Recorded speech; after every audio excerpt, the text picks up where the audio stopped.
Imagine opening your closet one morning to find a door that leads to a world where every truth resonates as a melody. That's exactly what happened to Mia when she stumbled upon the enchanted passageway in her wardrobe. As she stepped through, she was enveloped by a symphony of sounds, each note representing a truth waiting to be discovered.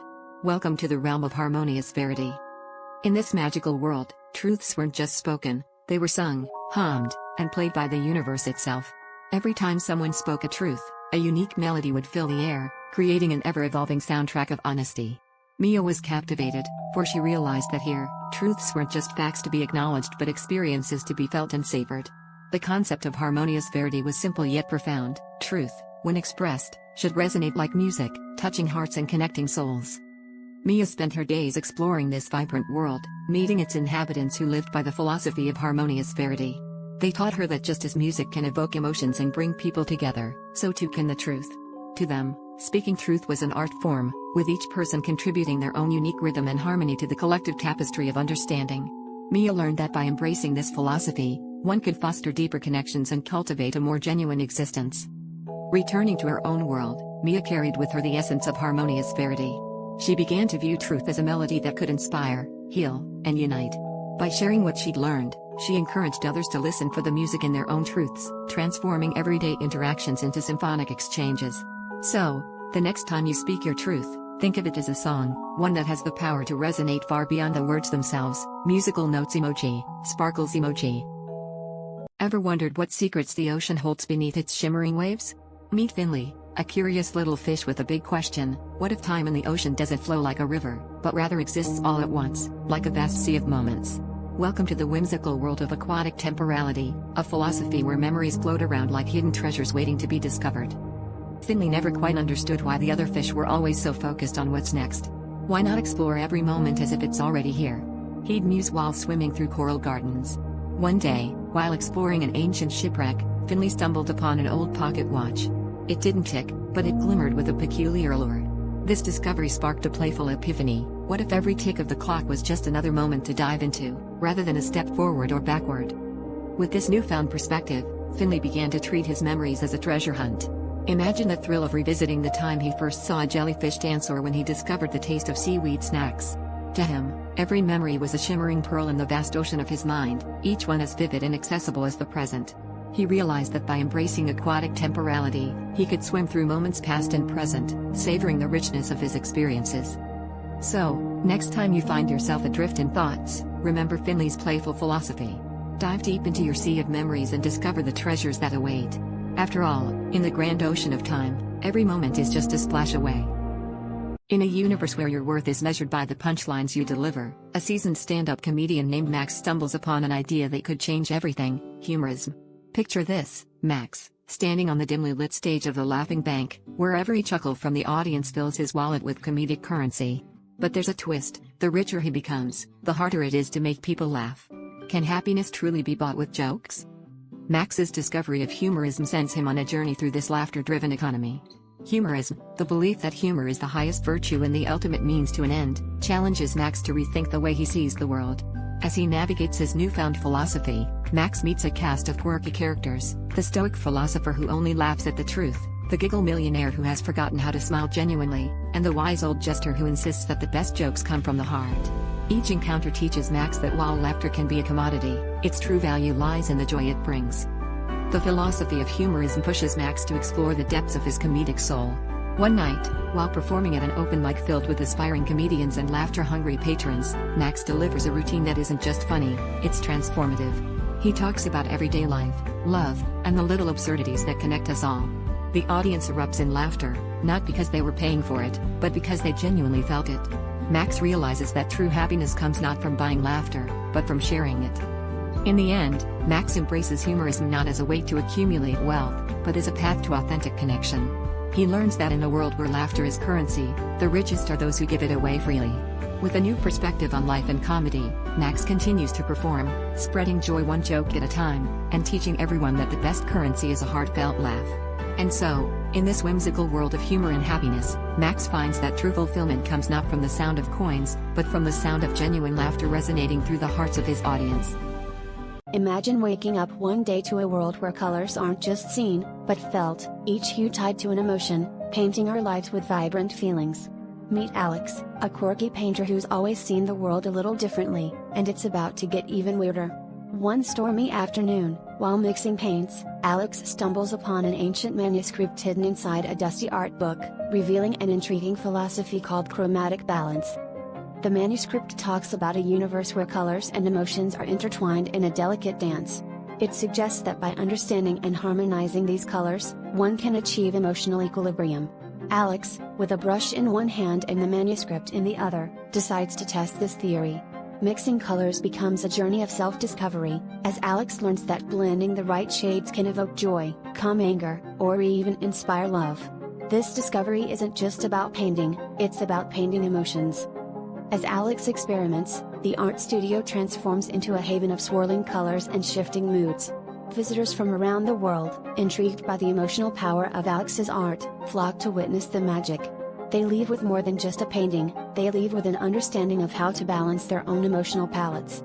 Alex's newfound technique starts a movement, where people use chromatic balance to navigate their feelings, creating a world where emotions are as meticulously crafted as a masterpiece. Now, Alex has become an accidental philosopher, blending art with emotion, sparking a revolution in how we perceive and interact with the world around us.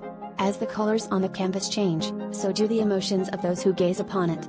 In this vibrant new world, harmony is just a brushstroke away, and chromatic balance is here to paint our lives in the most colorful way possible. So, what colors are you feeling today?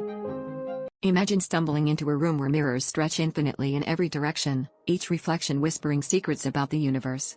This is where 17-year-old Alex finds themselves, face to face with the paradox of the infinite mirror, a mind-bending journey that transforms their understanding of existence. Each reflection is not just a mere image but a portal to a deeper metaphorical truth, compelling Alex to question, what if every decision we make is just a fraction of an endless possibility?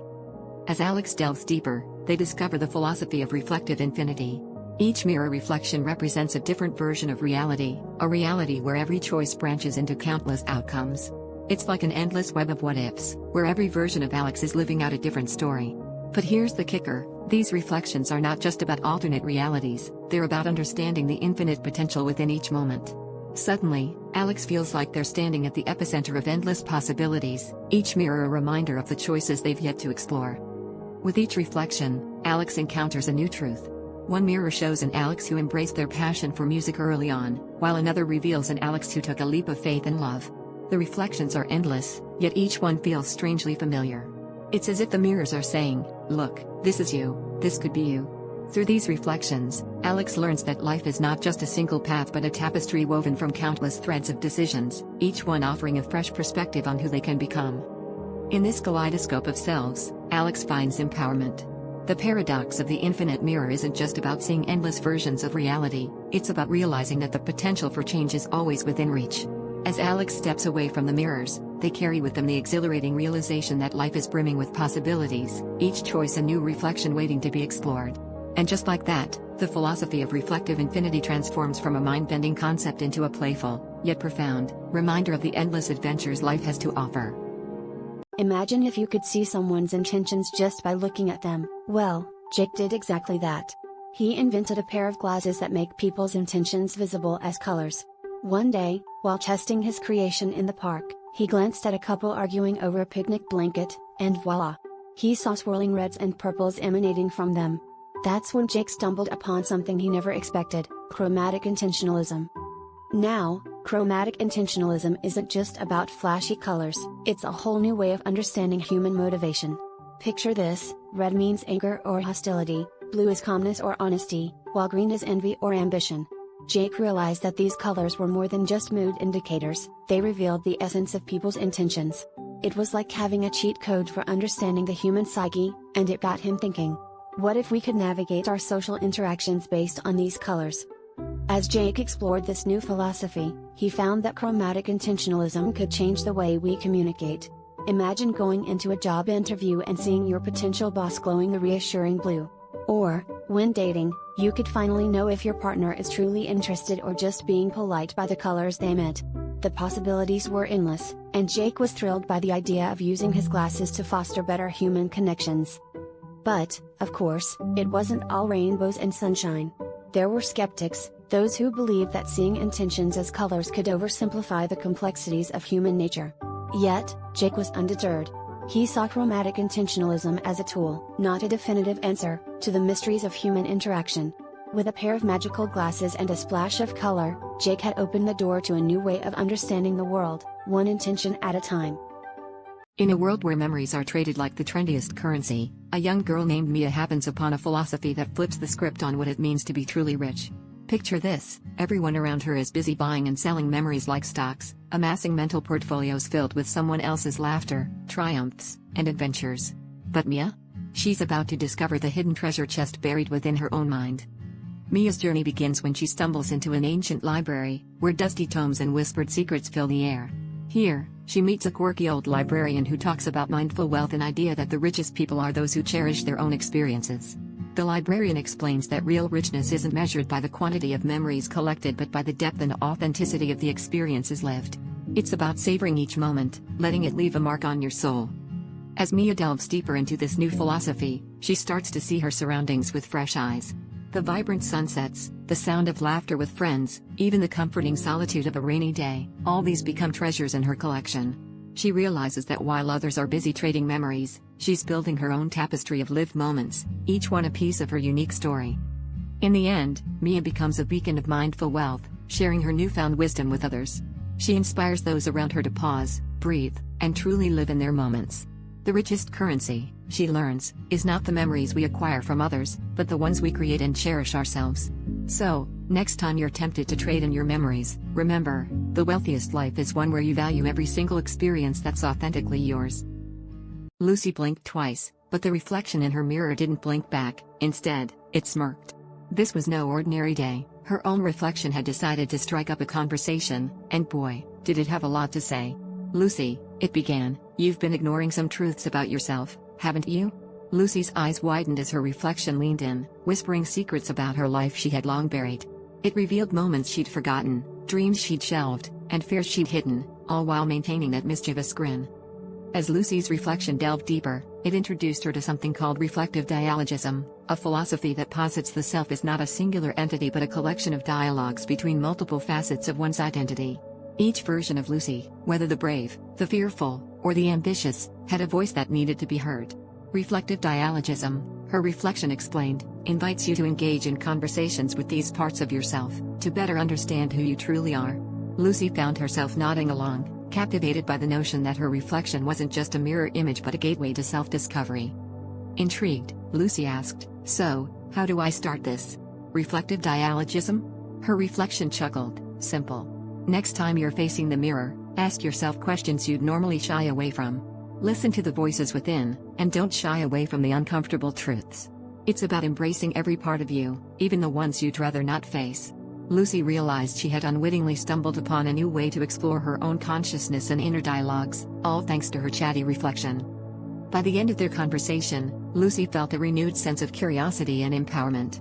She'd begun to see her reflection not just as a passive image but as an active participant in her journey of self-awareness. With reflective dialogism in her arsenal, Lucy was ready to embark on a new adventure, one where every glance in the mirror promised not just a reflection, but a meaningful conversation. And who knows? Maybe next time, the mirror might even offer some advice on her fashion choices.